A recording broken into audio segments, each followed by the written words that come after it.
নমস্কার বন্ধুরা, বিপাশাস ওয়ার্ল্ডের আরও একটি নতুন টিপসের ভিডিওতে তোমাদের সবাইকে স্বাগত আর অনেক অনেক ভালোবাসা জানিয়ে আজকে একটা নতুন ভিডিও শুরু করছি।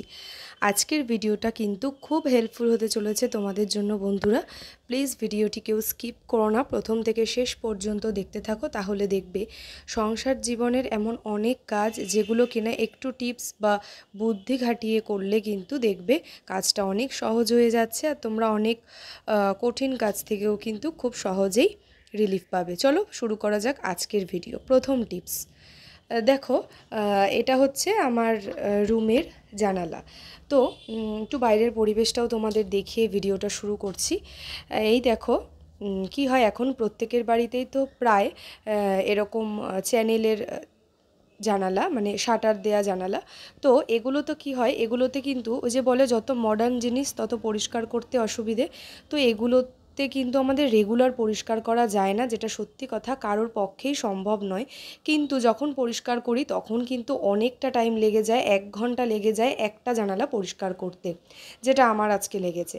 তো কিভাবে খুব সুন্দরভাবে পরিষ্কার করব, এবার দেখো আমি একটা ব্রাশ নিয়ে নিয়েছি পুরনো, সেই ব্রাশ দিয়ে কিন্তু আমরা প্রত্যেকেই পরিষ্কার করি, সবাই জানি। কিন্তু ব্রাশ দিয়ে টেনে টেনে ধরো নোংরাগুলো এক জায়গায় আনলাম, কিন্তু এটাকে বের করব কি করে? এটা কিন্তু মহা সমস্যার একটা কাজ। কিন্তু আজকে তোমাদের জন্য আমি এমন দারুণ একটা টিপস নিয়ে এসেছি, যাতে কিনা তোমরা দেখলে অবাক হয়ে যাবে যে এত সুন্দর করে চ্যানেলটা পরিষ্কার করা যায়। দেখো, এই যে চ্যানেলটাকে পুরো টেনে টেনে দেখো, প্রথম চ্যানেলটা আমি ক্লিন করে দেখাচ্ছি। পুরো টেনে টেনে নোংরাগুলোকে এক জায়গায় আনলাম। এইবারে একটা পৃষ্ঠা নিয়ে নিয়েছি, 2-3টে পৃষ্ঠা নিয়ে নেবে। যখন নরম হয়ে যাবে পৃষ্ঠাটা ফেলে আবার আর একটা নেবে। দেখো ঠিক যেভাবে করছি সেভাবে করতে হবে, না হলে কিন্তু কাজটা হবে না।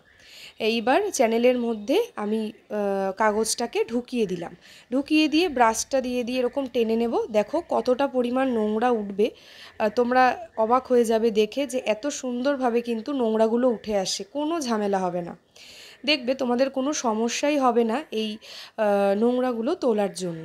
দেখো কতটা সুন্দর উঠে আসছে, এরকম ধুলো বালি কাগজ পাতা যা আছে না কেন ঝুল সমস্তটা এরকম পৃষ্ঠার মধ্যে কিন্তু উঠে আসবে। একবার করে এরকম ব্রাশ দিয়ে 2-3বার টান দেবে, যতটা ময়লা উঠবে আবার নোংরাগুলোকে ফেলে আবার একই রকমভাবে কাজটা কিন্তু করবে। দেখবে প্রোফাইল চ্যানেলের এই জানলাগুলো কত সুন্দর করে কিন্তু পরিষ্কার হয়ে যাচ্ছে। হলো না বন্ধুরা দারুণ একটা টিপস? তো আমি কিন্তু এইভাবে করেই ময়লাগুলো তুলি, পরিষ্কার করি। তোমরাও এইভাবে করো, দেখবে তোমাদের কিন্তু অনেকটা সুবিধে হবে, কোনো অসুবিধেই হবে না এই ময়লাগুলো তোলার জন্য, কোনো জলও ব্যবহার করতে হবে না। ময়লাগুলো পরিষ্কার করে লাস্টে চ্যানেলটা ভালো করে একটু ভিজে ন্যাকড়া দিয়ে মুছে নেবে, দেখবে একেবারে ঝকঝকে তকতকে হবে। প্রথম চ্যানেলটা তোমাদেরকে আমি একটু ভালো করে দেখাচ্ছি, দেখো। পরের দুটো চ্যানেলও কিন্তু একই রকমভাবে আমি ক্লিন করব। প্রথমটা দেখো কতটা ধুলো ছিল প্রথমে, খুব সুন্দর করে কিন্তু আমি তুলে নিয়েছি। ভালো লাগলে বন্ধুরা অবশ্যই লাইক করো, তোমরাও ট্রাই করো। পরবর্তী টিপসে চলে যাচ্ছি। 2 নম্বর টিপস দেখো বন্ধুরা, আমাদের ঘরের তো বাচ্চারা স্কুলে যায়, বাচ্চা কেন বড়রাও যায়।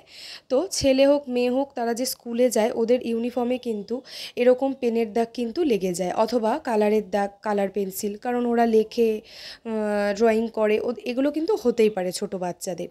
হ্যাঁ তাই না, কেউ দুষ্টুমি করে কারোর জামায় দাগ দিয়ে দিল পেন দিয়ে বা কালার দিয়ে দিল, এটা হতেই পারে। তো এই দাগটা কিন্তু সার্ফ সাবানে কিন্তু ঘষলে উঠবে না, অনেক সময় ওঠে না, হালকা হালকা দাগটা কিন্তু থেকে যায়।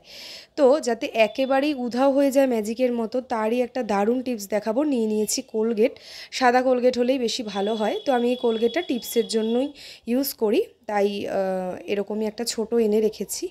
তো দেখো এটাকে আমি দিয়ে দিচ্ছি ঠিক এটার ওপরে, ভালো করে একটু মোটামুটি দেখো অল্প যতটা পেনের দাগ সেরকম বুঝে নিয়ে আমি এবার রেখে দেবো 5 মিনিটের জন্য। জায়গাটাকে ভালো করে কিন্তু মিশিয়ে নিতে হবে, একটু আঙুল দিয়ে আমি ভালো করে পেস্টটাকে লাগিয়ে দিচ্ছি সেই দাগটার মধ্যে, লাগিয়ে দিয়ে এবার আমি 5 মিনিট কিন্তু অপেক্ষা করব। তারপরেই দেখবে একটু ঘষলেই ম্যাজিকের মতো এই দাগটা কিন্তু চলে যাবে। এটা কিন্তু রোজকার একটা সমস্যা, স্কুলে গেলেই কিন্তু বাচ্চাদের এটা হয়েই থাকে। তাই আর চিন্তা না করে তোমরা এভাবেই কিন্তু কাজটা করে নিও। দেখো আমি হাতটা একটু জলে ভিজিয়ে এনেছি, আর এই জায়গাটায় যদি পুরনো ব্রাশ থাকে একটু ব্রাশ দিয়ে ঘষে নিতে পারো। আমার কাছে এই মুহূর্তে পুরনো আর ব্রাশ নেই হাতের কাছে, সেই কারণে আমি আঙুল দিয়ে এটাকে ডলে ডলে পরিষ্কার করে নিচ্ছি। ব্রাশ দিয়ে করলে একটু তাড়াতাড়ি হবে কাজটা, তো আমার একটু সময় লাগবে। দেখো এই জন্য আমি একটু শক্ত কিছু দিয়ে ঘষার জন্য আমি কোলগেটের এই পেছনটা দিয়ে একটু ঘষে নিলাম। যেহেতু আমার কাছে ব্রাশটা এই মুহূর্তে নেই, সেই কারণে আমি আঙুল দিয়ে ডলে নিচ্ছি। এইবারে দেখো জল দিয়ে দিয়ে একটু ডলে ভালো করে ধুয়ে আনবো। আর এই যে আরেকটু শক্ত কিছু দিয়ে ঘষলে ভালো হয়, তো আমি একটা প্লাস্টিক নিয়ে নিয়েছি। দেখো একদম দাগটা নেই, ম্যাজিকের মতন উধাও হয়ে গেল। দাগটা কোন দিকটায় আছে সেটাও কিন্তু বোঝা যাবে না। দেখো দুটো পাশে আমি তোমাদেরকে কিন্তু দেখাচ্ছি। তোমরাও কিন্তু এরকমভাবেই ইউনিফর্ম এখন থেকে ক্লিন করে নিও, দেখবে খুব তোমাদের হেল্প হবে। ভালো লাগলে লাইক করো। পরবর্তী টিপসে চলে আসলাম, 3 নাম্বার টিপস। দেখো আমরা মহিলারা তো শাড়ির সাথে যেহেতু ব্লাউজ পরে থাকি, তো এমন হয় যে কোনো ব্লাউজ পুরনো হয়ে গেছে। তো আমার এখানে কিন্তু একটাও পুরনো হয়নি, আমি তোমাদের দেখানোর জন্য এই ব্লাউজটা দিয়েই দেখাচ্ছি। এই 3টের মধ্যে একটাও কিন্তু আমার পুরনো নয়। যেহেতু আমি খুব একটা শাড়ি পরি না, কুর্তি পরি, সেই কারণে আমার ব্লাউজগুলো কিন্তু প্রত্যেক কটাই আর কি নতুন রয়েছে। কিন্তু যারা ডেইলি ইউজ করো শাড়ি ব্লাউজ, তাদের তো ব্লাউজ অনেক পুরনো হয়ে যায়। ফেলে না দিয়ে দারুণ একটা কাজ করে নিতে পারো। যাদের ঘরে ধরো জায়গা কম, এরকম হয় অনেকের বাড়িতেই যে জায়গাটা একটু কম, অল্প জায়গায় অনেক কিছুকে অ্যারেঞ্জ করে রাখতে হয়। তো দেখো আমি একটা টিপস তোমাদেরকে দেখাচ্ছি। এই যে ব্লাউজের নিচের দিকটা তোমরা সেলাই করে নেবে, তাহলে বেশি ভালো হয়। আমি এখানে কিন্তু দেখানোর জন্য সেলাই করছি না, যেহেতু ব্লাউজটা আমি পরি নতুন, সেই কারণে সেলাই করে দেখালাম না। সেফটি পিন দিয়ে নিলাম, 4টে সেফটি পিন দিয়ে নিয়েছি। তোমরা সেলাই করে নেবে, তাহলে একটু ফাঁকা থাকবে না, কাজটা করতে কিন্তু সুবিধে হবে। দেখো আমি 4টে সেফটি পিনকে ভালো করে আটকে নিয়েছি। এইবারে কি করব, দেখো সামনের হুকগুলোকেও লাগিয়ে দিচ্ছি। এইবারে যে ফাঁকা যে জায়গাটা কাঁধের দিকটা, তোমরা একটা হ্যাঙ্গার ঢুকিয়ে নেবে। হ্যাঙ্গার নিয়ে এটা যদি কোনো এক জায়গায় হ্যাং করো, দেখবে একটা পকেটের মতন জায়গা তৈরি হচ্ছে। এখানে তোমরা অনেক পার্সোনাল জিনিস কিন্তু রাখতে পারবে। আমাদের মেয়েদের কিন্তু অনেক পার্সোনাল কিছু জিনিসপত্র থাকে, আমরা প্রত্যেকেই জানি। সেই পার্সোনাল কিছু জিনিসপত্র কিন্তু তোমরা রাখতে পারবে। ধরো বাইরে কোথাও ঘুরতে গেছো, ওপেন না নিয়ে বা কোনো প্লাস্টিকে না নিয়ে তোমরা যদি এরকম ব্লাউজের ভেতরে ঢুকিয়ে নাও, এটা কিন্তু বোঝাই যাবে না যে কী নিয়েছো তোমরা। ব্লাউজ মনে হবে, কাপড়ের মতো করে রাখতে পারবে। দেখো আমি এখানে টিপের পাতা আর একটা মানি ব্যাগ, মানে ছোট যে গয়নার ব্যাগ, এখানে যে টাকা পয়সা আমরা অনেকেই রাখি, সেই ব্যাগটা দিয়ে তোমাদেরকে কিন্তু আমি দেখালাম। হলো না একটা দারুণ টিপস বন্ধুরা? ভালো লাগলে লাইক করো। এইভাবে তোমরাও কিন্তু ব্লাউজ দিয়ে বানিয়ে ফেলতে পারো। 4 নাম্বার টিপসে চলে আসলাম। দেখো এবার ব্লাউজটাকে, অনেক সময় হয় যে ব্লাউজ নতুন কিন্তু ফিগার হয়তো কম বেশির জন্য আমাদের ব্লাউজ অনেক সময় ছোট হয়ে যায়, ঢুকতে চায় না। আবার অনেক সময় বড় হয়ে যায়, ঢিলঢিলে হয়ে যায়। এটা কিন্তু মহা সমস্যা। ধরো চট করে কোথাও যাচ্ছি, সেলাই করার টাইম নেই, তখন কিন্তু একটা দারুণ আইডিয়া, তোমরা এটা করে নিতে পারো। আমি একটা চুড়ি নিয়ে নিয়েছি, এটাকে বিভিন্ন শেপে দিতে পারো। রাউন্ড করতে পারো, লাভ শেপ করতে পারো, ট্রায়াঙ্গেল করে নিতে পারো, বিভিন্ন শেপ কিন্তু তোমরা এই চুড়িটা দিয়ে নিতে পারো। আমি এখানে সার্কেল যেরকম রয়েছে সেরকমই দিয়ে, দেখো ভেতর দিক থেকে চুড়িটা নিয়ে আমি ওপরে গার্ডার দিয়ে কিন্তু আটকে দিচ্ছি। মোটামুটি 2-3টে প্যাচ আমি কিন্তু দিয়ে নিলাম, আটকে গেল। এবার দেখো পেছনটা কিন্তু খুব সুন্দর একটা ডিজাইন হয়ে গেল। দেখে কিন্তু বোঝাই যাবে না যে এটা কী দিয়ে করা হয়েছে, খুব সুন্দর একটা ডিজাইন হলো। আর দেখো মানে সাইডের কাজটা, আমাদের কোমর থেকে যে সাইডের কাজটা, সাইডটা কিন্তু একেবারে খেপে গেল। এরকম ব্লাউজ যদি তোমাদের বড় হয়ে যায়, তাহলে কিন্তু এই কাজটা করে নিতে পারো। আর হাতাটা একটু ধরো খাপিয়ে নিলে ব্যাস, কোনো সময় লাগলো না। সাইড খাপাতে কিন্তু বেশি সময় লাগে।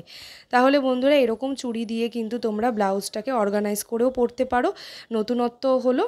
আর তাড়াহুড়োর সময় কিন্তু তোমাদের ব্লাউজটাকে আর খাপাতে হলো না। হাতা দিয়ে সাইড খাপাতে গেলে অনেকটা সময় লাগবে, সাইডটা কিন্তু অনায়াসেই 2 সাইড দিয়ে সমানভাবে খেপে আসবে। এরকম চুড়ি দিয়ে যদি কাজটা করে নিতে পারো। দেখো আমি একটা ডিম্বাকৃতি শেপ নিয়ে নিলাম, যার যেটা ভালো লাগে সেরকম দিয়ে নিতে পারো। এটা হচ্ছে তৎক্ষণাৎ কাজের জন্য, না হলে কিন্তু এটার কোনো প্রয়োজন নেই, সেলাইই আমরা করে নিই। তো দেখো এই যে আমি এটা একটা ডিম্বাকৃতি শেপ দিয়ে নিয়েছি।